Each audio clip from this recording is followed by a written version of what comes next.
Ya bani Adam khudhu zinatakum 'inda kulli masjid. Hai anak cucu Adam, kalau dalam bahasa tafsirnya begini, jika sudah terdengar panggilan dari masjid-masjid itu, maka persiapkan dan kenakan pakaian terbaikmu. Jadi kalau mau sholat, jangan sekadarnya berpakaian. Cari pakaian-pakaian yang menurut kita paling pantas menghadap Allah. Ilustrasinya begini, walaysa kamitslihi syai'. Antum akan menghadap pada pimpinan di kantor. Panggilan khusus, yang panggilan itu boleh menyampaikan keperluan Anda.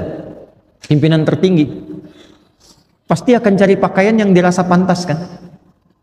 Nah sekarang yang menciptakan pimpinan kita, yang mengatur segalanya, ya penguasa semesta alam memanggil kita, dan panggilan itu bukan sekedar menghadirkan panggilan untuk kedatangan kita, tapi disertai dengan kalimat kamu punya masalah apa, minta dalam menghadap sholat ini, maka Allah selesaikan.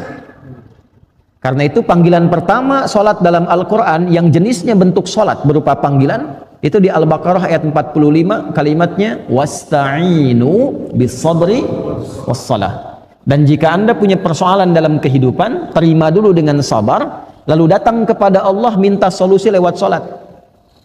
Jadi begitu kita katakan ya, dalam sholat itu kan diperintahkan oleh Allah wasta'inu, minta solusi. Kita rubah kalimat itu dalam bentuk permohonan. Allah perintahkan sholat, ya di situ kita menyembah Allah, maka kita katakan iyyaka na'budu. Ya Allah, engkau perintahkan aku sholat untuk menyembahmu, aku lakukan sekarang. Dan engkau perintahkan aku minta solusi dari persoalanku, sekarang aku mohon kepadamu. Bentuk perintahnya wasta'inu, bentuk permohonannya rubah ke mudhari, nasta'in. Maka kita ucapkan iyyaka na'budu wa Nah di hadis qudsinya riwayat sahabat Abu Hurairah, Allah menjawab demikian, wa idza qala al-'abdu iyyaka na'budu wa iyyaka nasta'in qala Allahu 'azza wa jalla hadza baini wa baina 'abdi wa li 'abdi ma sa'al. Kalau sampai kita kebacaan itu mengucapkan iyyaka na'budu wa iyyaka nasta'in, maka Allah langsung menjawab. Lihat kalimatnya di hadis qudsi, ini perjanjian antara aku dengan hambaku. Kalau hambaku benar menunaikan sholat sampai kalimat ini, maka apapun yang dia minta aku kabulkan saat ini. Nah, jadi nanti ada 4 keadaan dalam sholat, boleh dicatat ini ya, 4 posisi dalam sholat itu yang menjadikan doa kita terkabul dengan cepat. Ada 4. 1 saat berdiri, 2 saat ruku', 3 saat sujud, 4 sesaat sebelum salam. Ya, yang doa Allahumma inni a'udzubika min adzabi jahannam itu kan sampai akhir min syarri fitnatil masiihi itu sampai akhir, kalau bisa jangan ditinggalkan. Walaupun sifatnya sunnah tapi ditekankan sekali. Sangat ditekankan. Para ulama bahkan memberikan pesan kepada murid-murid, pada kerabat, pada anaknya. Bahkan ada sebagian ulama yang ketat ketika melihat ada dan mendengar satu koleganya tidak membaca itu, dia minta mengulang sholatnya. Ya, itu untuk menekankan pentingnya doa bagian akhir di situ. Ya, riwayatnya apakah sunnah atau fardu, nah itu tidak sampai informasinya, tapi dia minta mengulang untuk menekankan saking pentingnya doa di akhir itu. Nah dari 4 ini, yang pertama itu kalau benar kita menunaikan adabnya dari mulai akan sholat, kita siapkan lillah, cari pakaian yang bagus, yang paling layak ya, bukan mewah, yang paling pantas untuk kita bisa gunakan dengan niat menghadap Allah dengan benar. Berwudu yang benar, Quran surah ke-5 ayat yang ke-6, ya ayyuhalladzina amanu idza kuntum ila shalah faghsilu wujuhakum wa aydiyakum ilal marafiq wamsahu ya biru'usikum wa arjulakum ilal ka'bain. Yang pokok ada 4. Beda antara tayammum dengan wudu. Tayammum nanti masih di ayat yang sama di ujungnya. Kalau tayammum cuma 2, wajah dengan bagian tangan ya. Tapi kalau wudu pokoknya 4, rukunnya 6. Niat 4 yang pokok ini tertib. Yang ke-6, 1 niat, 4 yang pokok wajah, tangan sampai siku, kepala, kemudian kedua kaki, 4 bagian. 1 tambah 4 5 tambah tertib 6. Jelas? Jadi nggak sama dengan Tayamum. Tayamum cuma 2. Kalau airnya sedikit, usahakan yang pokok dulu yang 4. Kalau tidak mampu atau digunakan pada hajat yang lebih besar, baru tayamum. Jelas? Kita wudhu dengan baik, kenakan pakaian yang baik, lalu memulai sholat untuk menghadap Allah dan merasakan kita dipanggil, mungkin panggilan ini panggilan terakhir. Wa annahum ilaihi raji'un. Quran surah 2 ayat 46. Kalau sholatnya seperti itu, mengharap ridha Allah dan punya sifat merasa diawasi Allah, ihsan.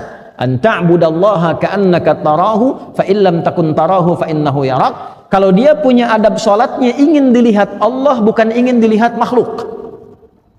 Awas. Ingin dilihat makhluk, riya, disebut celaka. Fawailul lil musallin alladzina hum an salatihim sahun alladzina hum yuraun. Ada orang salat ingin dilihat makhluk. Kalau Allah sampaikan itu pasti terjadi. Ya. Imam merasa bagus suara. Dipuji oleh makmum, maghrib dipuji. Begitu isya, setan datang tuh, liukin dikit deh. Ya. Nah, itu awas jangan dikira jadi imam mudah. Ya, antum sholat Jumat nunggu khatib naik misalnya kan. Nah, kalau saat masih belum banyak orang biasa, ketika banyak orang lihat tuh berubah nggak cara takbirnya? Allah. Hah?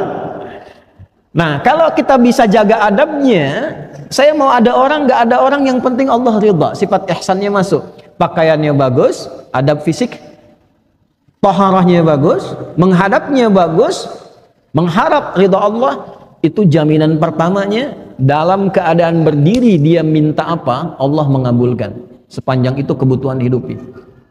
Nah, nanti sanad ilmu untuk jawaban berdiri ini ada di Ali Imran, kalau di Quran ayat 38 sampai 39. Ya, Nabi Zakaria itu minta keturunan, padahal istrinya divonis tidak mungkin punya keturunan secara medis karena maaf monofos dan mandul. Itu mintanya saat berdiri dalam sholat. Nah, ayat 39-nya ketika turun jawaban, fanadathul malaikatu wa huwa qaimun yusalli fil mihrab. Qaimun yusalli, beliau masih berdiri dalam sholatnya yang ditunaikan di mihrabnya, masih berdiri. Jadi antara doa dengan jawaban itu tidak ada jeda, pakai fa, harfu atfin rabitin baina syai'aini bila hudud. Huruf yang merangkai dua peristiwa tanpa jeda. Peristiwa pertama berdoa, hunalika da'a Zakaria rabbah qala rabbi habli min ladunka dzurriyyatan thayyibah innaka sami'ud du'a. Itu ijazah doa bagi yang ingin diberi keturunan. Bisa dibacakan rakaat pertamanya ayat 38 Ali Imran, rakaat keduanya ayat 39-nya. Bangun malam salat 2 rakaat.